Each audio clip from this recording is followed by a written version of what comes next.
At 11:47 p.m., Emily Carter stepped out of the hospital after another exhausting shift.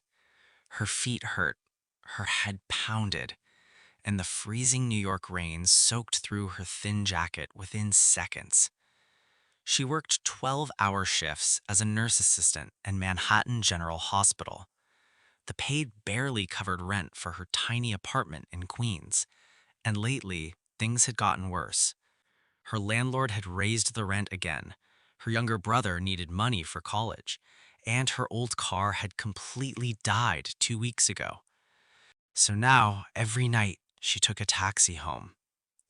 Emily pulled her phone from her pocket and sighed. Only $18 left in her bank account.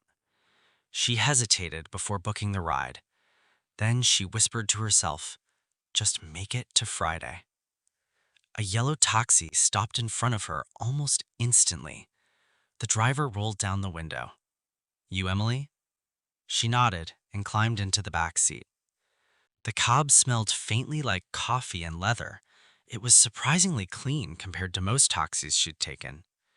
The driver looked to be in his late 30s, sharp jawline, calm eyes, dark coat. But what stood out most was how uniquely polite he was. Long night?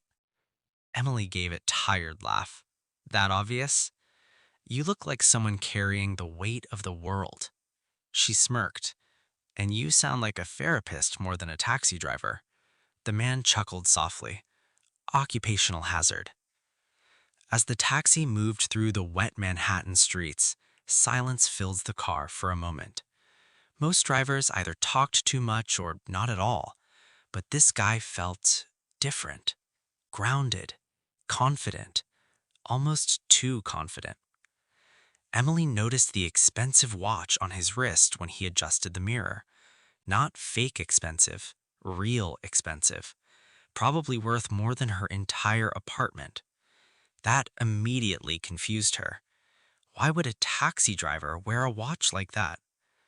Before she could stop herself, she asked, so how long have you been driving?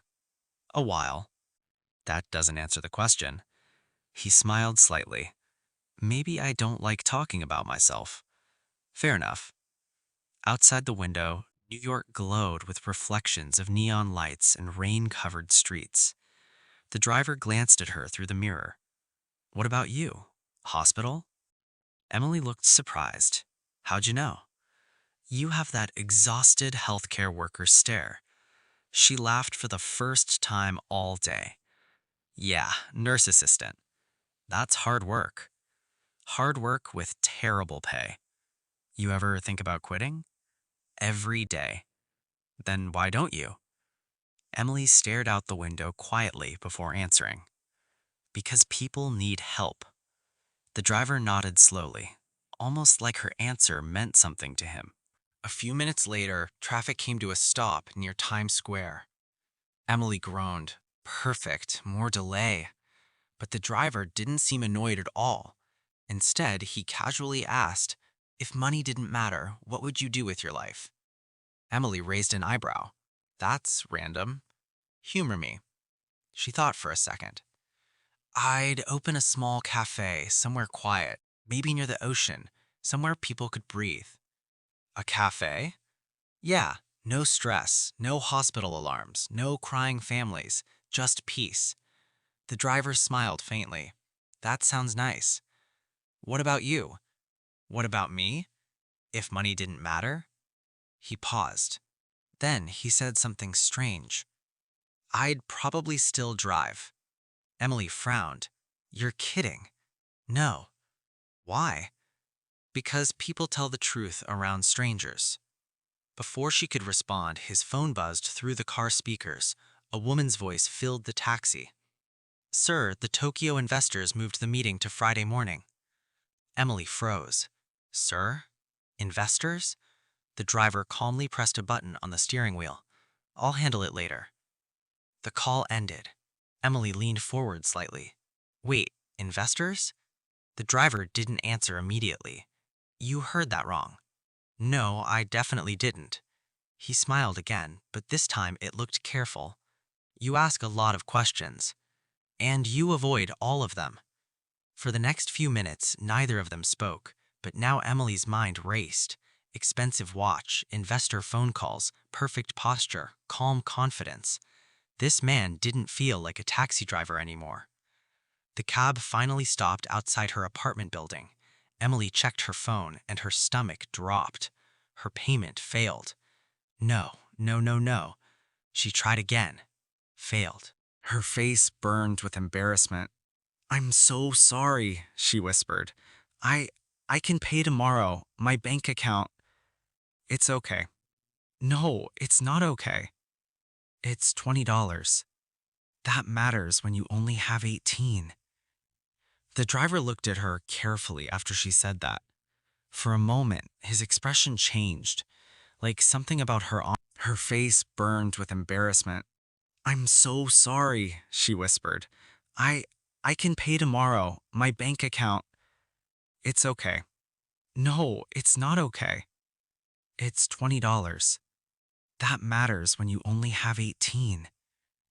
The driver looked at her carefully after she said that. For a moment, his expression changed, like something about her honesty caught him off guard. Then, he reached into the front seat and handed her a business card. "If you ever need help," he said quietly, "call that number." Emily stared at the card. There was no company logo, no taxi service, just one word, Daniel, and a phone number. "That's it?" she asked. "That's enough." Rain poured outside as Emily slowly opened the door.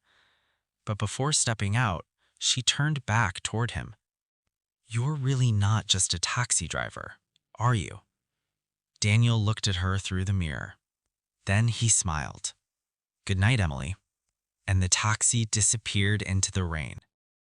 The next morning, Emily arrived at the hospital exhausted, but things got worse almost immediately. Her supervisor pulled her aside. "Emily, we need to talk." Her stomach tightened. "What happened?" "There was a complaint from a patient's family last night." "What? I didn't do anything wrong." "The board is reviewing it." Emily felt the blood drain from her face.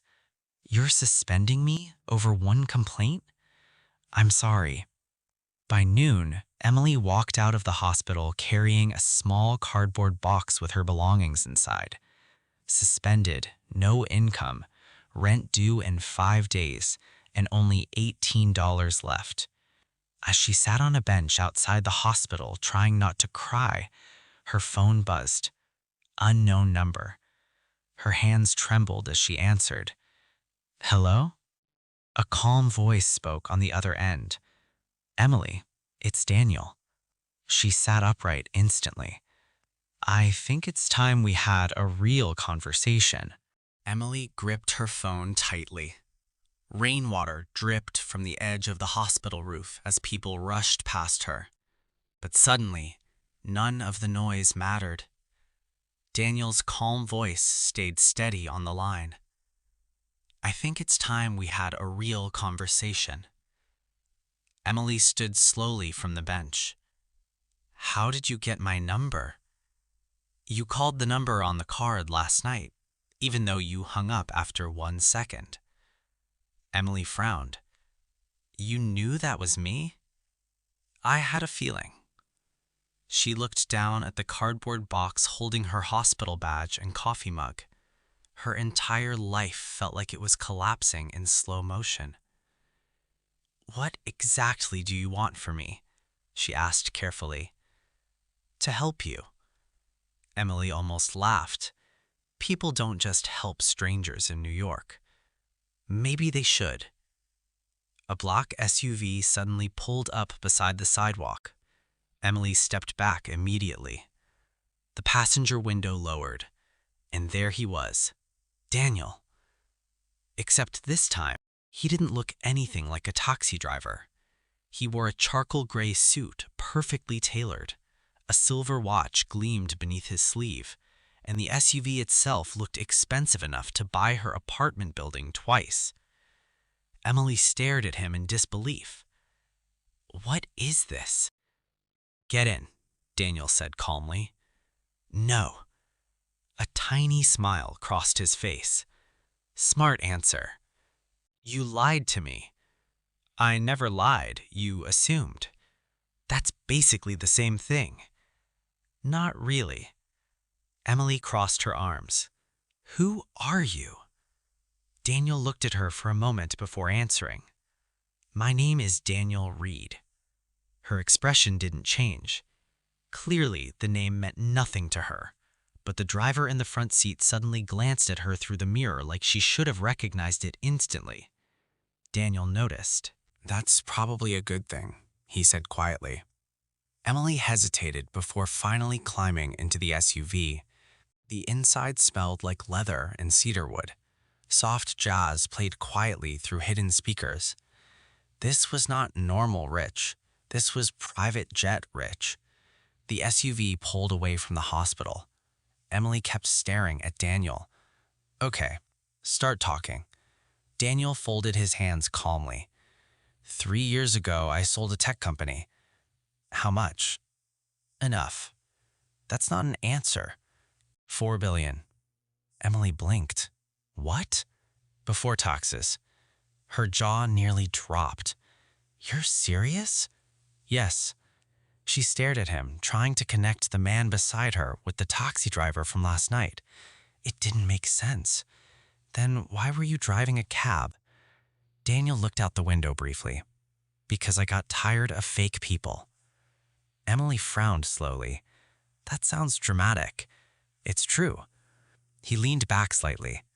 When people know you're rich, they stop acting normal. Every conversation becomes about money, status, or opportunity.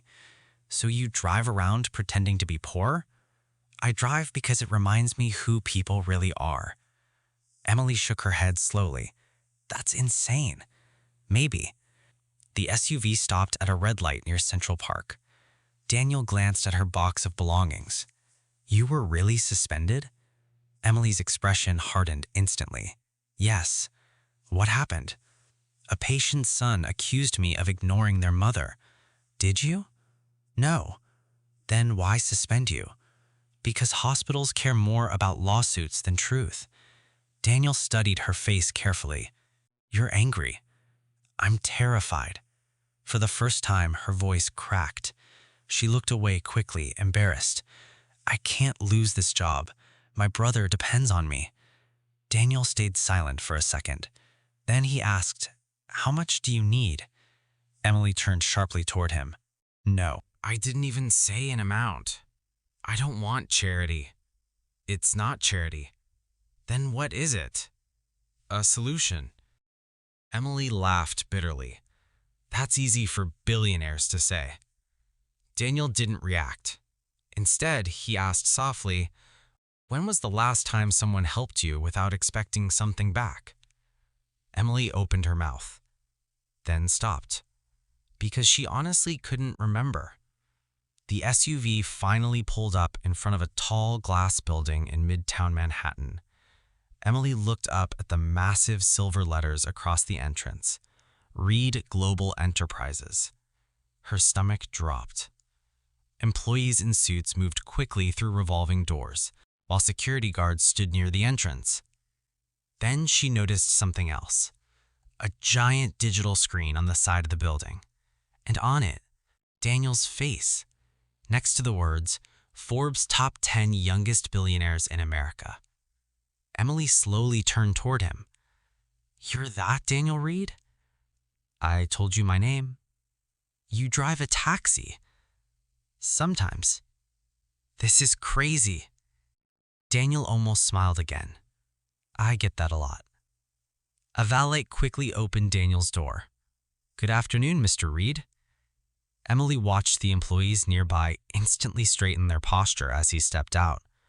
The atmosphere changed around him.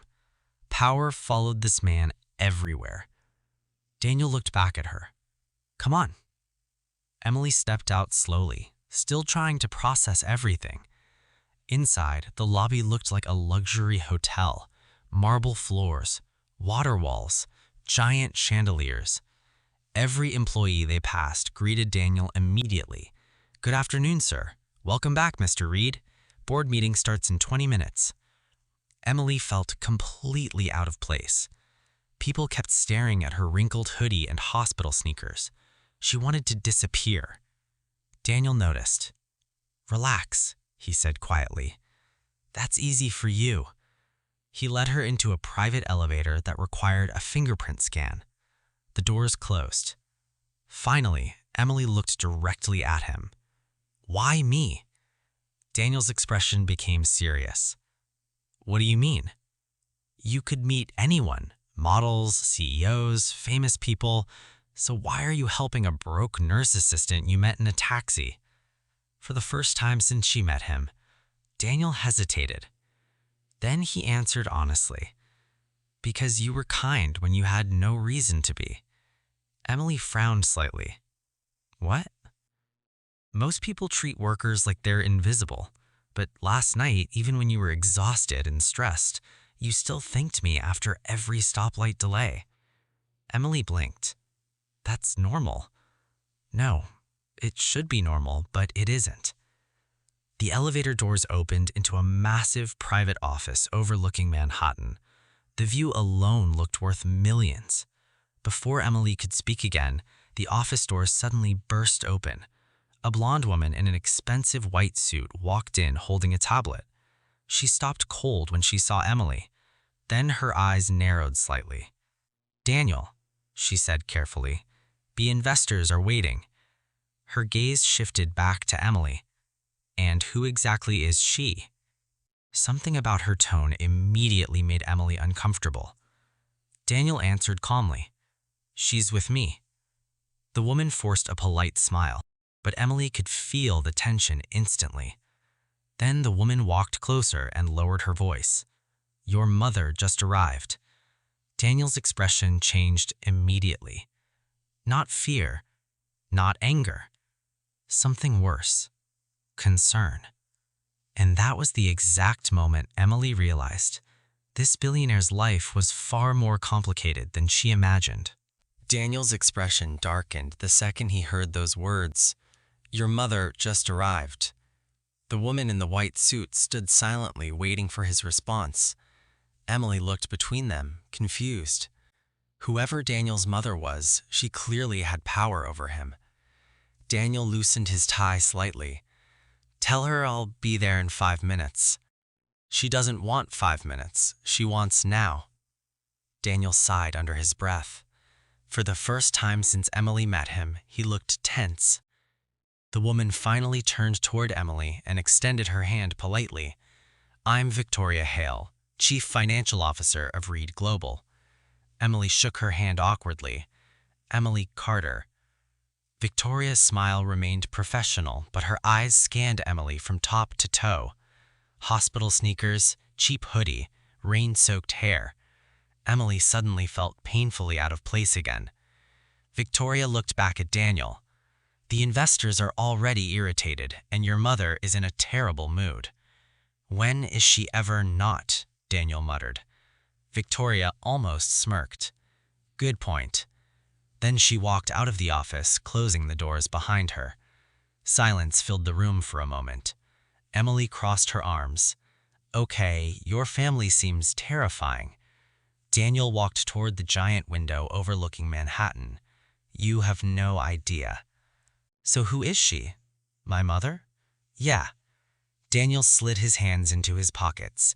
"She built Reed Global from nothing with my father. And now? Now she treats the company like a kingdom." Emily sat carefully on the edge of the leather couch. "And you're the prince?"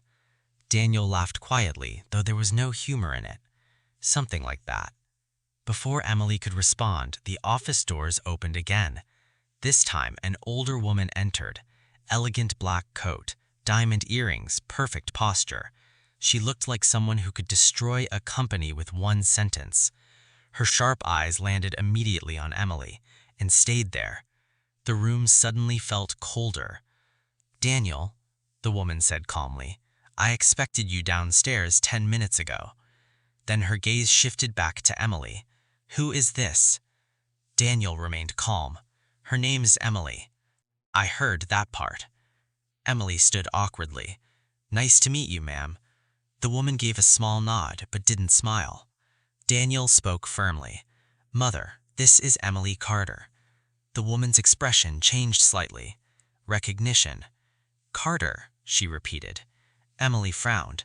"Yes, you work at Manhattan General Hospital." Now Emily looked genuinely confused. "How do you know that?" The woman glanced briefly at Daniel before answering. "Because your suspension report crossed our legal department this morning." Emily froze. "What?" Daniel's jaw tightened instantly. "Mother." "What?" she replied calmly. "She deserves honesty." Emily looked between them rapidly. "You own the hospital too?" Daniel exhaled slowly. "Partially." Emily stared at him in disbelief. "You own the hospital that suspended me?" "It's more complicated than that." "No, actually, it sounds very simple." Her voice rose sharply.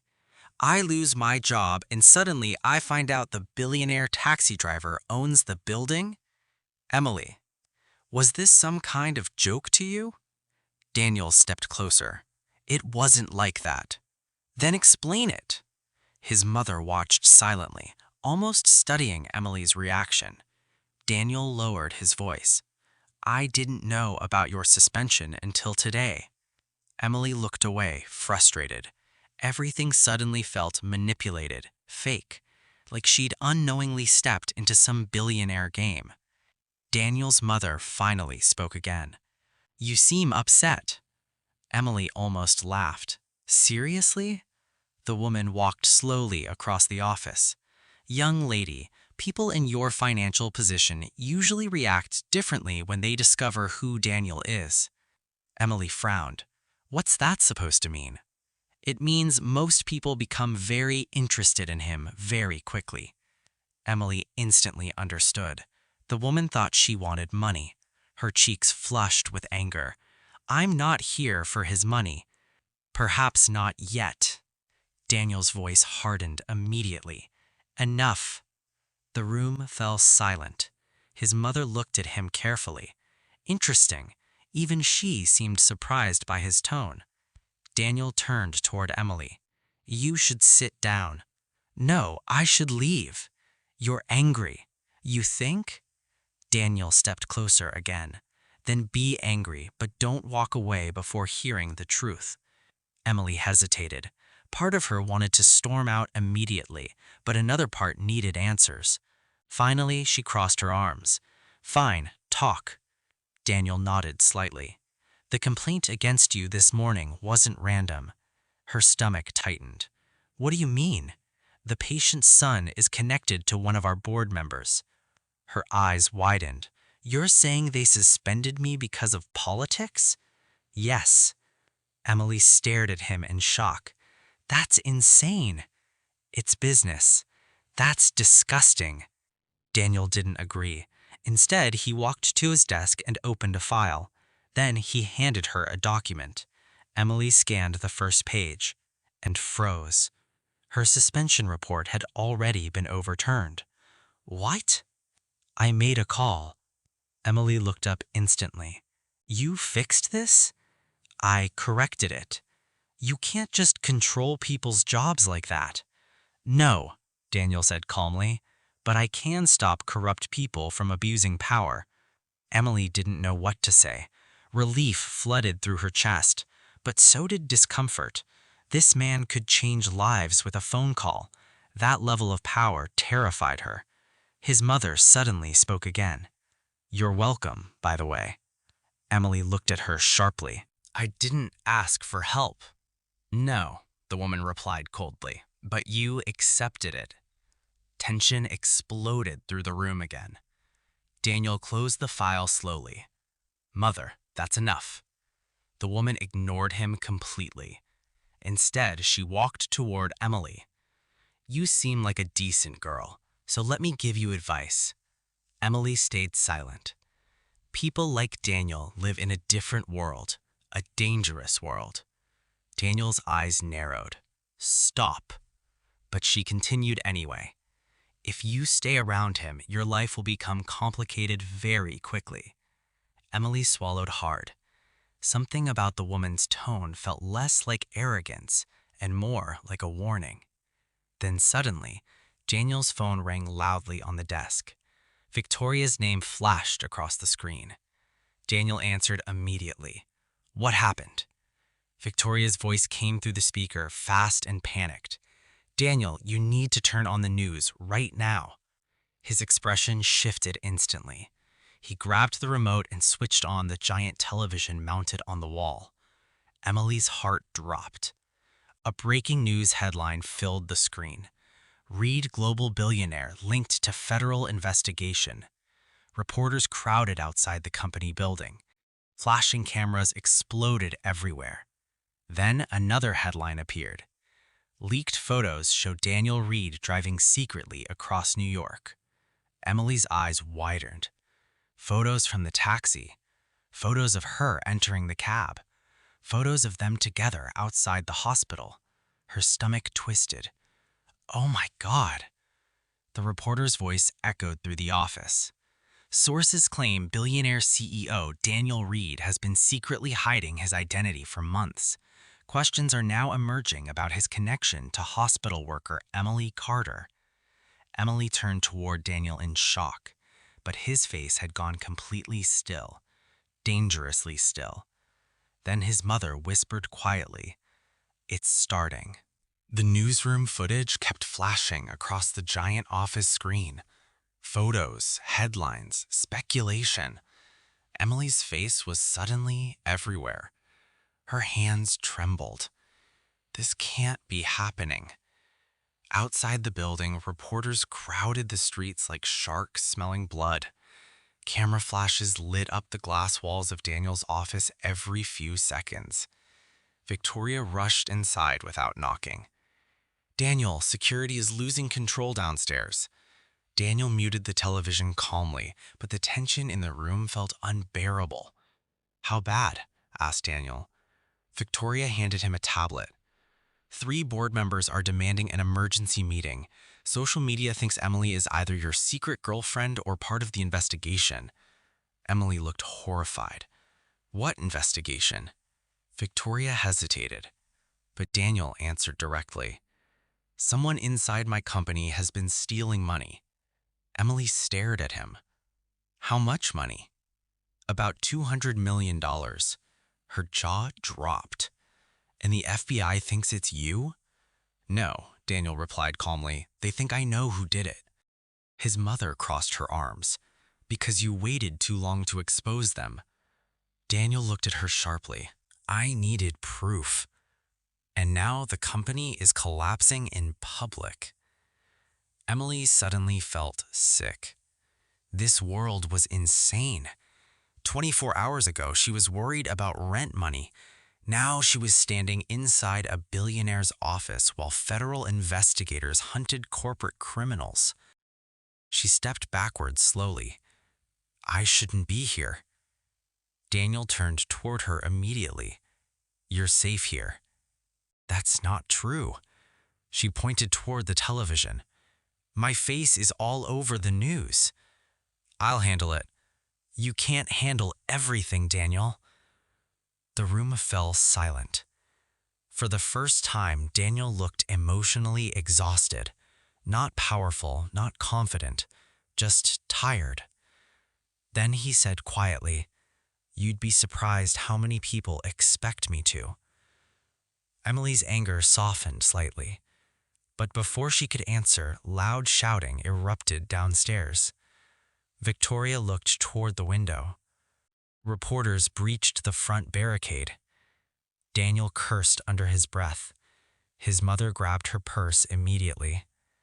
I'm leaving before this turns into a circus. She stopped near Emily before walking out. Then, surprisingly, her expression softened slightly. My son trusts people too easily, she said quietly. Don't give him a reason to regret it. And then she left. Emily looked at Daniel. She really knows how to make people feel welcome. Daniel almost smiled. a small, broken laugh. Daniel noticed immediately. You needed that. What I need is my old life back. His expression turned serious again. You may not have that option anymore. Emily frowned. What does that mean? Daniel walked toward the television and pointed at the screen. News channels now displayed her social media accounts, hospital records, and photos of her apartment building. Her stomach dropped. They found my address? That's what media does when billionaires are involved. Fear slowly crept into her chest. My brother! Daniel immediately grabbed his phone. I'll send security to him. Emily looked stunned.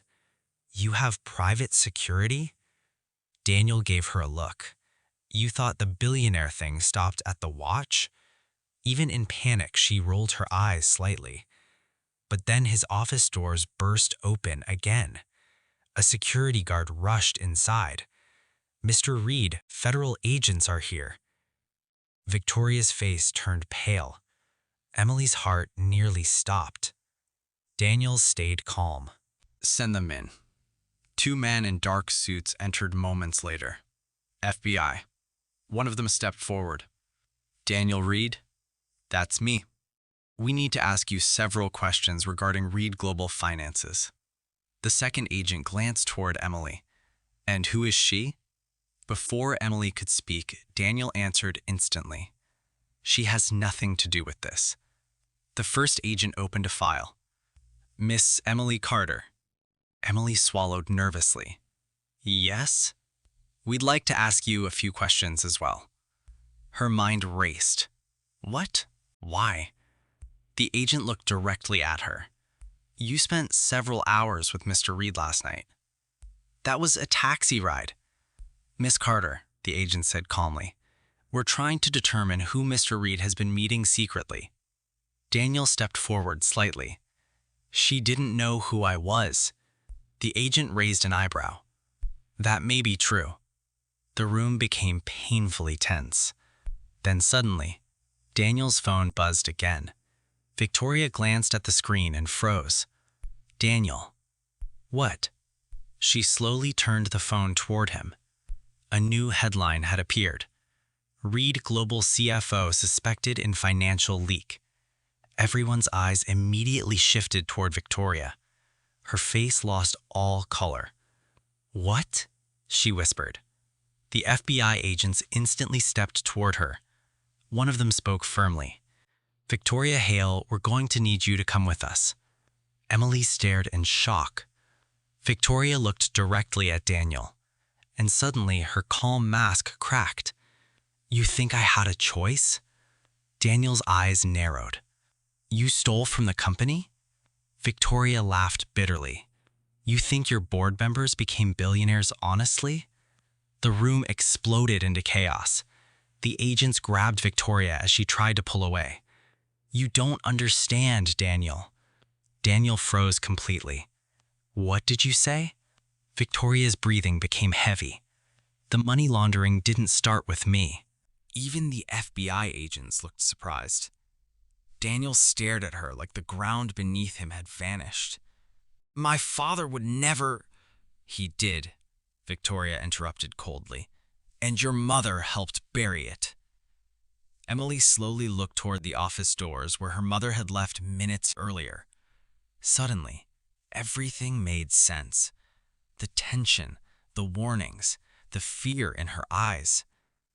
Daniel stepped backward slightly.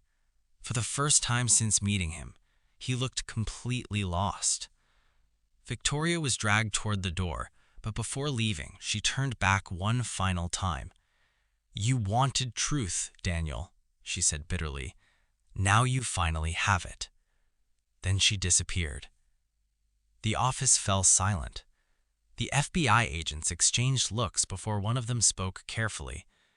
Mr. Reed, we may need to reopen this entire investigation. But Daniel barely heard him. He stared blankly out the window at the storm covering Manhattan. Emily watched him quietly. A billionaire, a powerful CEO, a man who controlled companies, buildings, and millions of dollars. And yet in that moment, he looked like a little boy discovering his family wasn't who he thought they were. Slowly, Emily walked closer to him. "You okay?" Daniel gave a hollow laugh. "No." For several seconds, neither of them spoke. Then finally, Daniel looked at her. "You know what's funny?" "What?" "You spent all this time driving around New York trying to figure out who people really are." He stayed silent. "And now you finally have to figure out who your own family is." Daniel stared at her quietly. Then slowly, he smiled. Not the billionaire smile, not the confident CEO smile, a real one. And for the first time since this entire nightmare began, Emily realized something terrifying. She was starting to care about him, deeply. Outside, thunder shook Manhattan as cameras flashed below the tower. But high above the city, inside that silent office, two completely different worlds had just collided forever, and neither of their lives would ever be the same again. If you enjoyed this story, don't forget to like, share, comment, and subscribe for more emotional billionaire stories and shocking twists.